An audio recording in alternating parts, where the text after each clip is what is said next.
오늘 시편 2편을 우리가 읽었습니다. 누가 쓴지는 몰라요. 그런데 오늘 이 시편은 장차 온 세상을 통치하실 메시아의 영광을 노래하고 있습니다. 특별히 12절 말씀을 다시 한번 읽겠습니다. 다 같이요. 그의 아들에게 입 맞추라. 그렇지 아니하면 진노하심으로 너희가 길에서 망하리니 그의 진노가 급하심이라. 여호와께 피하는 모든 사람은 다 복이 있도다.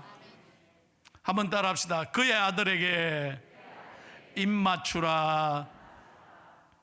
무슨 말씀일까요? 세상의 모든 군왕들이 하나님을 비웃고 자신들의 능력을 의지하고 하나님의 권위에 도전하고 큰 소리 치지만, 여러분 역사에 보십시오. 모든 권력은 영원한 것이 아닙니다. 이 모든 군왕들은 역사에 다 사라졌습니다. 권력은 허무한 것입니다.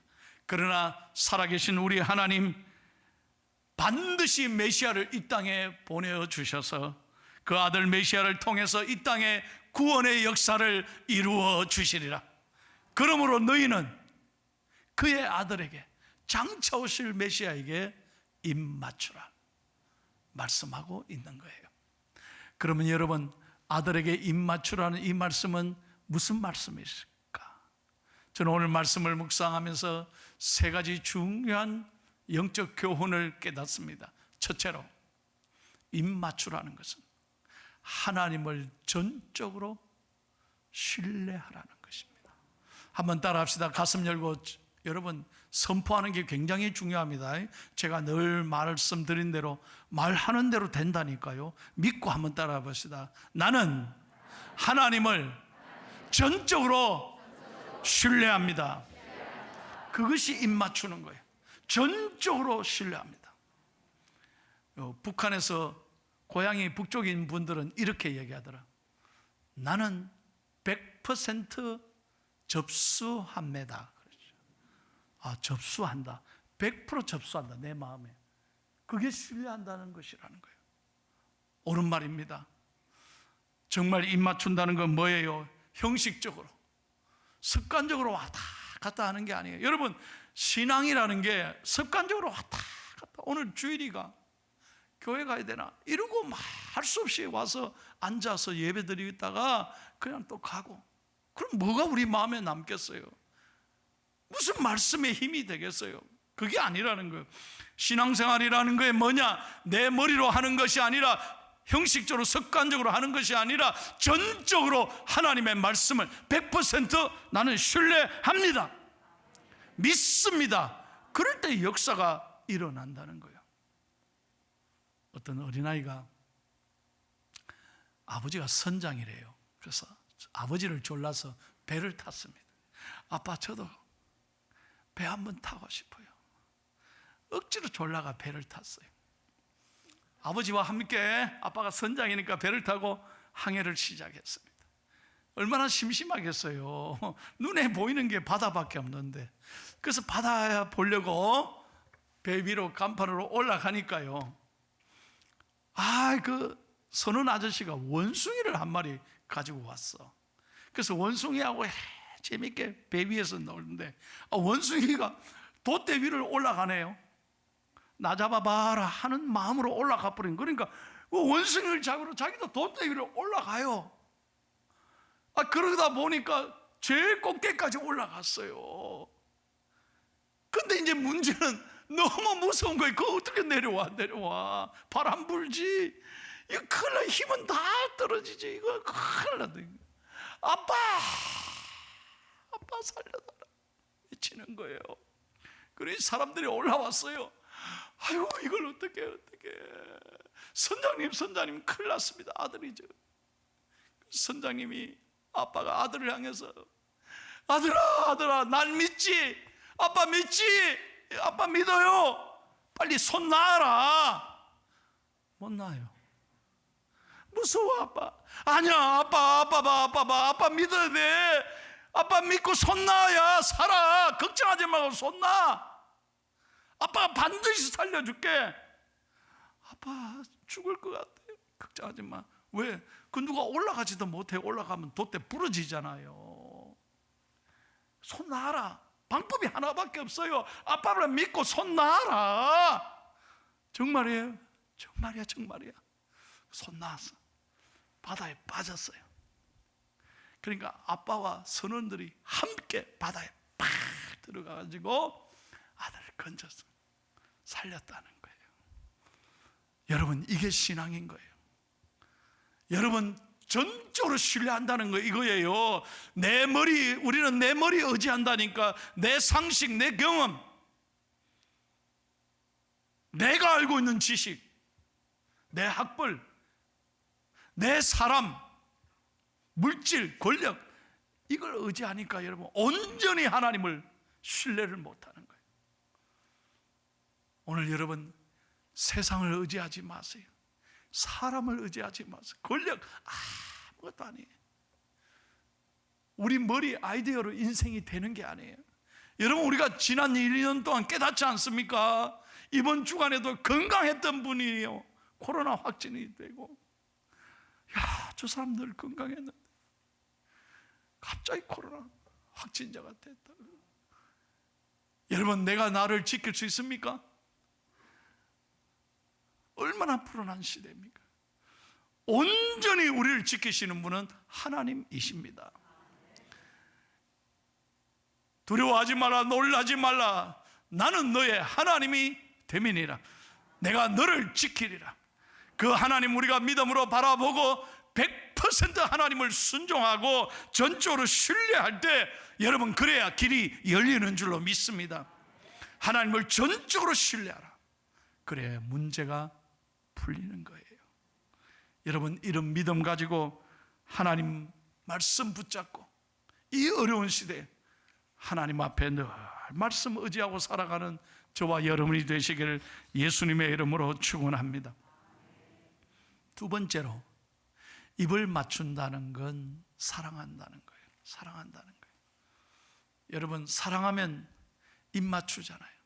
저는 결혼식을 참 주례를 많이 했습니다. 요즘에도 이제 결혼식 주례가 많이 들어와요. 그러면 저는 항상 주례할 때 꼭 이걸 합니다. 먼저 반지를 항상 서로 예물을 교환하게 합니다. 돈이 비싸고 적고 이거 아닙니다.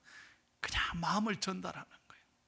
이 반지처럼 깨끗한 사랑, 진실된 사랑을 하라고 제가 권면하죠.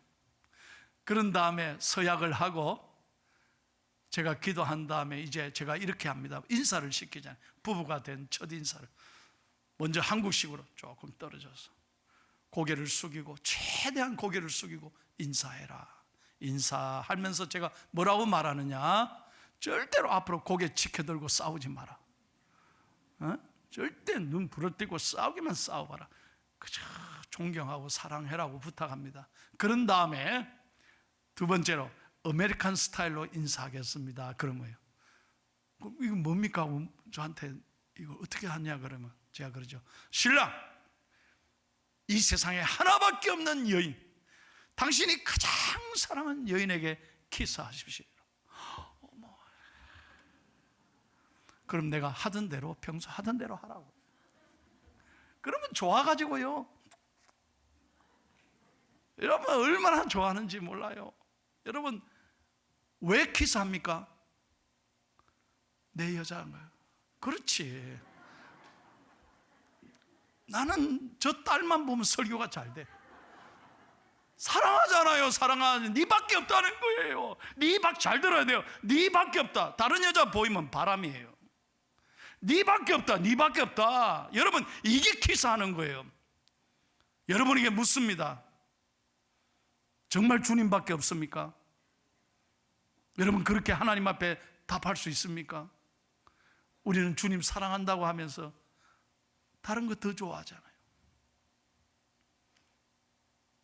오늘 너의 아들에게, 예수 그리스도에게 키스하라, 입 맞추라. 이것은 내 마음에 다 해서 정말 진심으로 하나님을 사랑하라는 거예요. 어떤 어려움에도 네 마음을 빼앗기지 말고 하나님만 사랑해.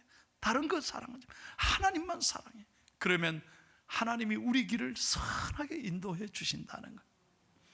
네가 마음을 다하고 성품을 다하고 힘을 다하고 목숨을 다하여 하나님을 사랑하라. 사랑하는 성도 여러분, 우리가 이렇게 주님을 사랑하기를 예수님의 이름으로 축원합니다.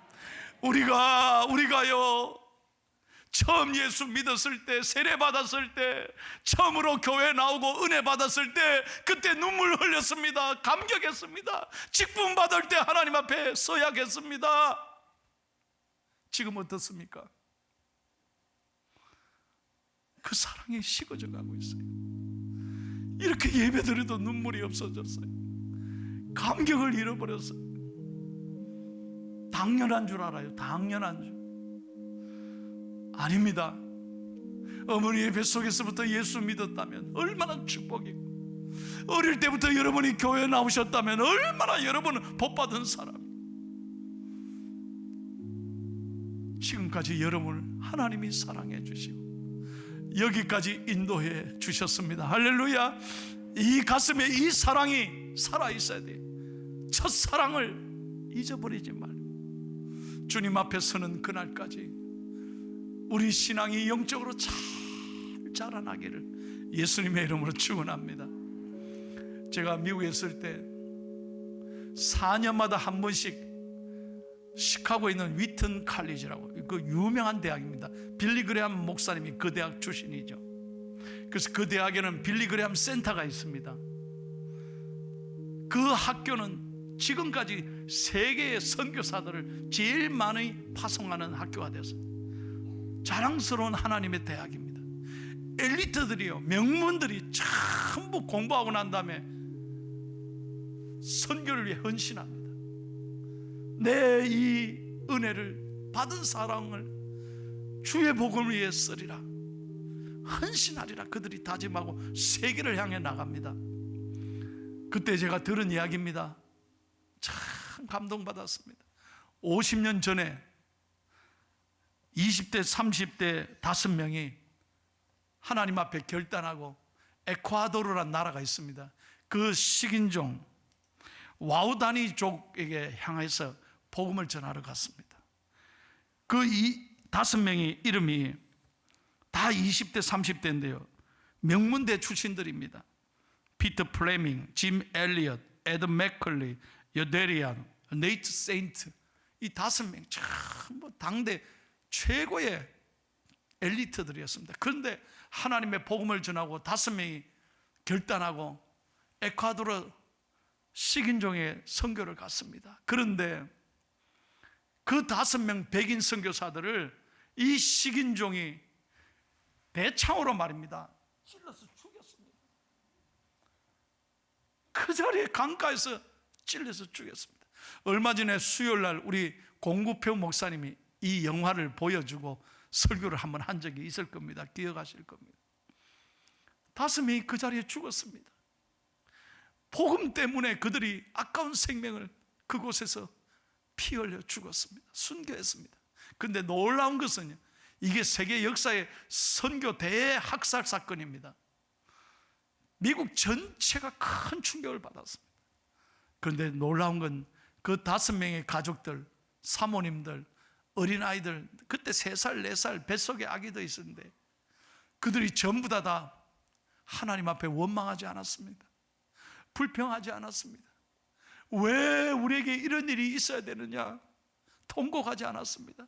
가슴 아팠지만 오히려 남편의 그 길을 뒤따르려 하고 미국 선교부에다가 우리를 보내달라고, 우리도 보내달라고, 남편이 죽은 그 자리에 우리도 기꺼이 죽음을 각오하고 선교하겠다고. 그래서 가족들이 전부 그 땅을 찾아서 선교를 시작했습니다. 그 가운데 순교한 네이트 세이트라는 선교사님이 4살 난 아들이 있었는데요, 그 아들의 이름이 아까 제가 말한 스티브 세인트라는 아들입니다. 그 아들이 4살 때 이제 에콰도르 와서 아버지가 죽은 땅에 와서 자라기 시작한 거예요. 13살이 됐습니다. 그래서 이제 원주민이, 목사가 된 원주민이 있어요. 그 중에 원주민이 은혜 받고, 그때 선교사를 찔러 죽인 그 사람이 목사가 된 거예요. 그리고 선교사의 아들을 그 강가에서 세례를 준 거예요. 세상에. 그때 세례를 주면서 얘기해 보니까 그 아들이 자기가 찔러 죽인 그 선교사의 아들인 거예요. 그때 놀라면서 그 원주민 목사님이 통곡하면서 회개합니다. 내가 네 아버지를 죽였다고. 내가 네 아버지를 죽였어. 나를 용서하지 말라고. 내가 살인범이라고. 그때 이 아들이 통곡하면서 웁니다. 그러나 놀라운 것은 그 목사님을 원망하지 않았습니다. 하나님을 원망하지 않았습니다. 지금까지 그 아들이 그 땅에서 그 원주민들의 친구가 되어서 지금도 선교하고 있습니다. 이것이 영화가 되어서 만들어졌는데 그 영화 제목이 End of the Spear, 창끝이란 영화입니다. 이거 한국말로 번역이 되어 있습니다. 여러분 언제 한번 꼭 이 영화를 한번 보시면 너무너무 신앙의 은혜가 될 겁니다. 저는 이 영화를 보고 이 얘기를 직접 들으면서 그 아들의 감정을 들으면서 얼마나 제가 감동받은지. 사랑하는 성도 여러분, 5명의 선교사를 창으로 찔러 죽인 그들이 얼마나 인간적으로 가슴 아팠겠습니까? 아버지를 죽인 원수에게서 세례를 받았을 때 얼마나 가슴 아팠겠습니까? 그러나 그는 평생 하나님을 원망하지 않았습니다. 누구도 불평하지 않았습니다. 누구에 탓하지 않았습니다. 왜 그럴 수 있었습니까? 왜 그 선교사의 가족들이 지금도 그곳에서 복음을 기쁘게 전하고 있습니까? 이유는 단 한 가지, 예수 그리스도의 십자가의 사랑이 가슴에 살아있기 때문입니다. 문제는 내 가슴에 사랑이 있느냐 없느냐는 거예요. 이 사랑이 식어버리면 불평합니다. 원망합니다. 부모 탓하고 세상 탓하고 날 힘들게 하는 사람 탓하는 거예요. 그러나 하나님의 사랑이 가슴에 있는 사람, 절대 누구 탓도 하지 않고 십자가의 사랑을 볼 때마다 감사하고 감사하는 거예요. 찬송합니다. 내 구주 예수를, 내 구주 예수를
여러분 갈수록 여러분의 가슴에 이 하나님의 사랑에 대한, 십자가의 사랑에 대한 은혜가, 감격이, 감사가 여러분과 저의 가슴에 살아있기를 축복합니다.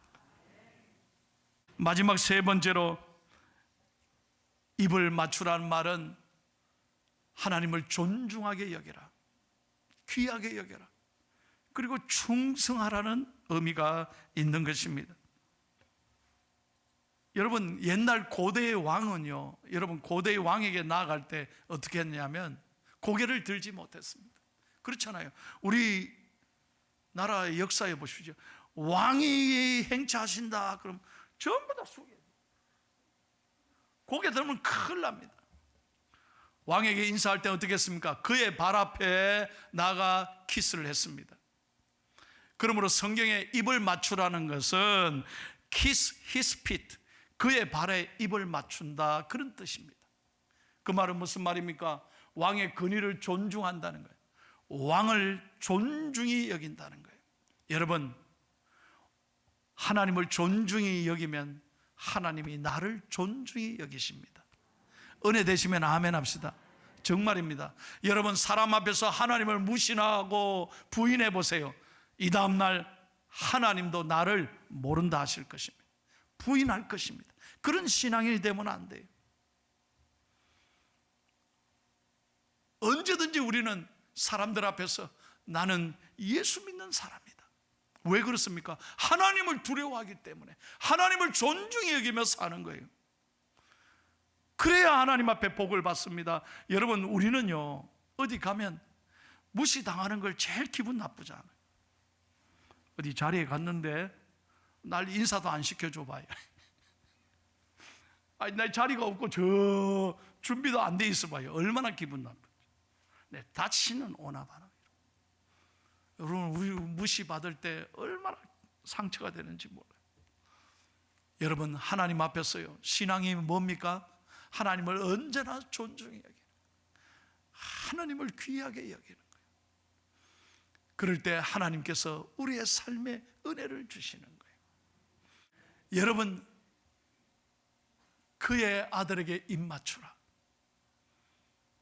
이 말씀이 우리에게 주는 교훈이 뭔가요? 여러분, 정말로 하나님을 존중히 여기는 마음으로 성경을 늘 사모하며 읽으면 하나님이 복을 주신다, 이 말이에요. 귀하게 여기십시오. 하나님을 정말로 사랑하십시오. 어려울 때마다 주의 이름을 부르십시오. 그리하면 구원이 임하게 될 줄로 믿습니다. 사도행전 2장 21절입니다. 누구든지 주의 이름을 부르는 자는 구원을 얻으리라. 믿으시면 아멘. 다시 한번 믿으시면 아멘. 그래서 여러분, 마스크 쓰셨지만 저 따라 해보세요. 뭐 하시든지 안 하시든 여러분 자유인데, 제가 분명히 얘기했습니다. 주의 이름을 부르는 자는 구원을 얻으리라. 믿음으로 한번 불러보세요. 어떻게? 한번 저 따라. 오직 예수님. 자, 제가 지금 질문합니다. 여러분이 하나님 앞에서 오직 예수님으로만 답을 하시면 돼요. 제가 질문합니다. 내 죄를 용서하시고 나에게 참 생명과 구원을 주실 분이 누구이십니까? 오늘 나를 잘되게 하시고 내 앞날을 이끌어 가시고 나를 통해 영광 받으실 분이 누구이십니까? 이 코로나19에서 나를 건지시고 이 질병에서 나를 완전히 지켜주실 분이 누구이십니까? 내 기도를 응답하시고 내 가정의 자녀들을 잘 되게 하시고 내 가정의 모든 소원을 이루게 하시는 분이 누구이십니까? 잘하셨습니다. 마지막 질문. 이 포항 땅을 회복시키시고 경제를 살리고 평화 통일을 이루고 대한민국을 반드시 이 위기에서 건져주실 분이 누구이십니까? 믿으시면 아멘 하십시다. 한번 가슴 열고 크게 한번 저 따라 하세요. 오직 예수님. 믿으시면 아멘. 그렇습니다. 그의 아들에게 입 맞추라. 하나님을 전적으로 신뢰하십시오. 100% 하나님을 믿으십시오. 의심하지 마세요. 두 번째로, 하나님을 진심으로 사랑하십시오. 세 번째로, 하나님을 존중히 여기십시오. 그래야만 하나님이 여러분을 존중히 여기실 것입니다. 그의 발에 입을 맞추라. 이 놀라운 말씀의 은혜가 저와 여러분에게 늘 함께 하시기를 예수님의 이름으로 축원합니다.